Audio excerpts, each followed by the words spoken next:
Get this one word right and you sound refined. Get it wrong and you might sound like a walking dictionary. The word is quintessential. By the end of this video, you'll use it like a native speaker. We're going to look at 3 specific contexts in which the word is often used: a moment from history, a scene from modern pop culture, and a broader context in a business meeting. Quintessential. First, pronunciation. It has 4 syllables. The stress lands on the 3rd syllable. Quintessential. Say it with me. Quintessential. Now, the definition. This word does one job and does it skillfully. It describes the most perfect, most typical example of a quality or a class, the very essence of a thing, distilled. It's an adjective. There's also a noun form, quintessence, as in quintessence of style. And here's a fascinating piece of history. Greek philosophers identified earth, water, air, and fire as the 4 elements that made up everything on earth. But they also proposed a mysterious 5th element, known in Latin as quintessential, the 5th essence. Unlike the other 4, this 5th element was thought to be perfect, eternal, and unchanging, filling the heavens. Hence the meaning, the most perfect typical example of something. Let's go to case study 1, history. Picture Britain in the summer of 1940. The nation stands almost alone against Nazi Germany. Invasion feels days away, and a single voice on the radio galvanizes the nation. The sentence example reads, Winston Churchill's wartime broadcasts and speeches of 1940 are still regarded as the quintessential expression of British defiance. Let's break that down. Many leaders gave powerful speeches during the war, but Churchill's speeches stood above the rest. For example, "We shall fight on the beaches." They became the benchmark by which all others were judged. And that's what quintessential means.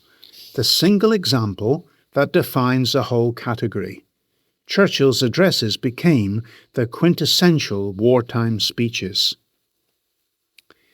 40 years of teaching experience packed into videos like this one, your shortcut to advanced English. Subscribe, tap the bell and select all so you never miss a word. Let's go to case study 2, modern pop culture, the summer of 2023. Cinemas turn pink, a doll gets an existential crisis, and a single film becomes impossible to escape. The sentence example reads, With its bold colours, playful spirit, and worldwide cultural impact, Barbie became the quintessential summer blockbuster. Again, let's break that down. There have been countless summer blockbusters, but Barbie ticked every box so completely, loud, fun, everywhere at once, that it stood for the whole idea of one. When something is quintessential, it doesn't just belong to a category, it represents it. Now, case file 3, the business meeting. This is where the word makes you sound genuinely polished. Imagine a company sits down to review its brand. Everyone talks at once, until one person cuts through the noise with a single, perfectly chosen word. The sentence example reads, Our flagship store embodies everything our brand stands for. It's the quintessential model for every other location. Notice how much work one word is doing. The speaker isn't just saying the flagship store is good. They're saying it is the model, the purest version of the brand, the standard everything else is measured against. It's the quintessential model. If you're finding this video helpful, you can help other English students by clicking like, leaving a comment, or sharing it with a friend. Now let's make sure the word is truly yours by looking at how it behaves. Quintessential almost always sits directly in front of a noun. The quintessential Englishman, a quintessential summer's day, and so on. It's not usually used on its own after the verb to be. We don't say, that outfit is very quintessential. We say it is the quintessential something. Learn it as a phrase, and you'll never get it wrong. Here's a quick tip that keeps you sounding natural. Because the word means the most perfect example, it already carries the sense of the definite article. So you pair it with the, or a possessive. The quintessential, his quintessential. Not with a very. The word is doing the main work for you. And a gentle warning, use it sparingly. Save it for what truly defines its type. Don't sprinkle it over everything. Because it sounds impressive, it's tempting to overuse it. Resist the temptation. The less you use it, the more powerful it becomes. Overuse it, and its effect disappears. To round out your understanding of the word quintessential, here are some common synonyms, though notice how each one is a little weaker. Typical, classic, archetypal, definitive, model, ideal. Here's the nuance that makes you sound like a native speaker. Typical just means usual or ordinary.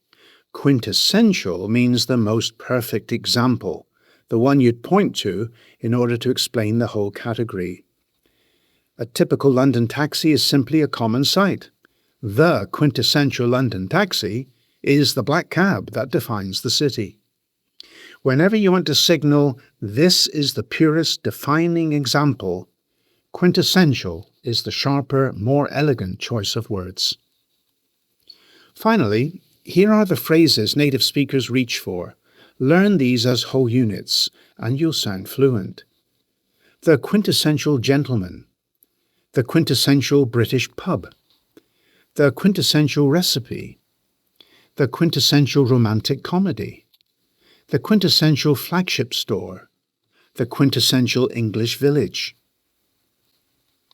From Churchill's voice in 1940 to a pink blockbuster in 2023 to a flagship store on the high street, one word lets you crown the perfect example of anything, whether you're describing history, culture, or your own business. Quintessential. One last thing, I've put a resource I always recommend in the description below. Take a look and keep on improving with your English.